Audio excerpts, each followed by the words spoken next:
नमस्कार दोस्तों, स्वागत है आप सभी का हमारे चैनल पर। तो आज हम बात करते हैं ज्योति के बारे में। जी हाँ, वही विष्णुराज की जो भाई की जो वाइफ है वही। तो जब विष्णुराज जेल में था, जब अपना सारा परिवार बिखेर चुका था, तो महादेव गार्जियन बन के उस परिवार को संभाला था। छोटा था लेकिन गार्जियन बन के संभाला था। ज्योति उस परिवार को सबके नज़र के सामने लाई। ज्योति सबको अच्छा पहनना सिखाई। ज्योति एक परिवार में संगठित रहकर चलना सिखाई।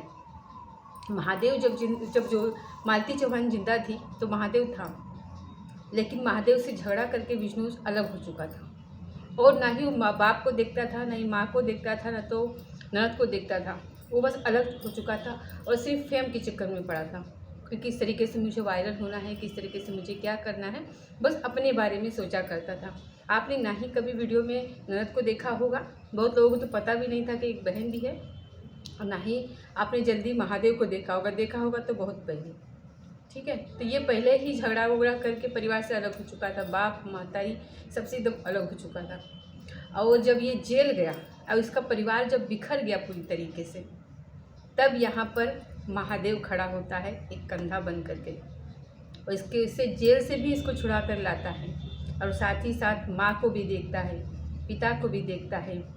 आपने देखा होगा जब मालती मरी होगी तो क्या हालत थी माँ की। बर्तन मांजने जाती थी माँ, किसी का बर्तन मांज के उस समय आई थी जब पुलिस आई थी तो।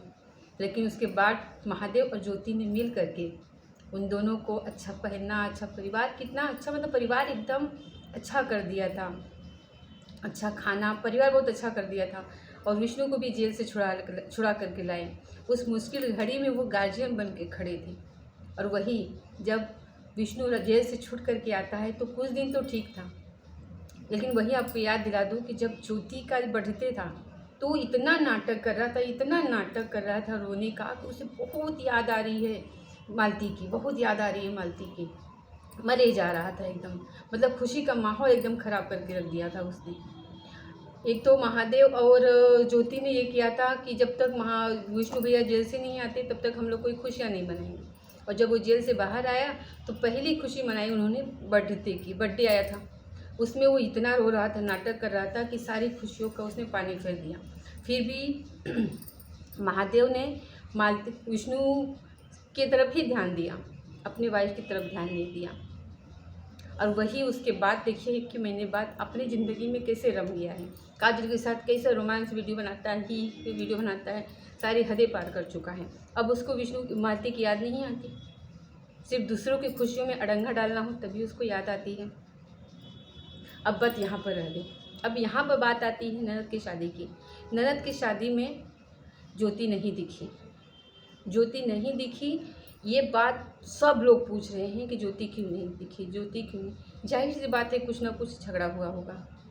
अब मैं मानता हूँ कि यहाँ पर गलती, चलो मान लेता हूँ कि महादेव की गलती होगी, ज्योति की गलती होगी, लेकिन आप तो बड़े भाई थे ना, आपको यहाँ तो कोई मान ही नहीं सकता कि उनकी गलती होगी, क्योंकि वो इतने समझदार हैं दोनों कि जब इतनी मुश्किल घड़ी में वो खड़े थे अपने बहन के साथ, अपने बाप के साथ, अपनी माँ के साथ, तो इस घड़ी में वो ऐसा कुछ कर ही नहीं सकते।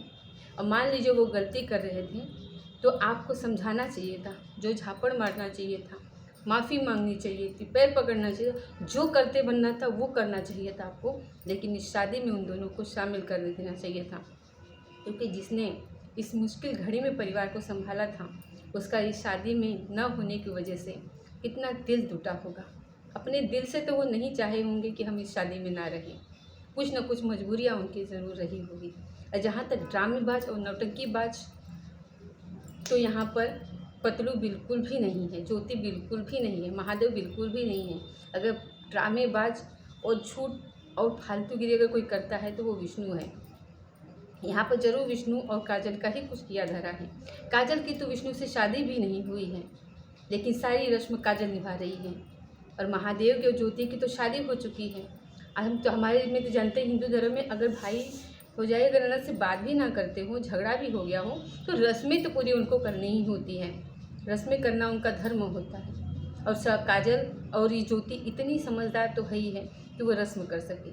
वो रस्म करती थी, कितने अच्छे से हो करती, और इस खुशियों में और 4 क्षण लग जाता।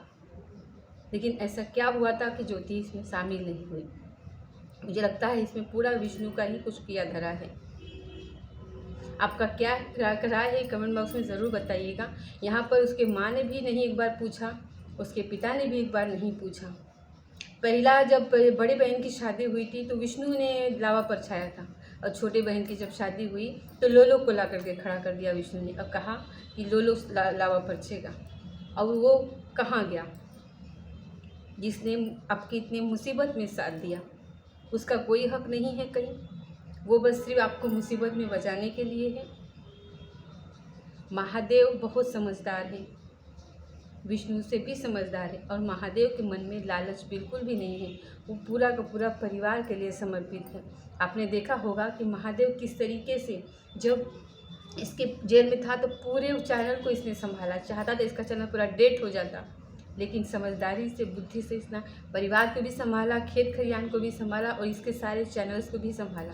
लेकिन जैसे ये छूट करके आया है, इसको काजल मिली है, तो अब तो महादेव दिखता ही नहीं है इसके चैनल पर, ये लेता ही नहीं है, और हमेशा से मायूस सा रहता है। आपने नोट किया होगा तो देखा होगा कि महादेव हमेशा मायूस रहता है, और ये हमेशा चहकता रहता है काजल के साथ।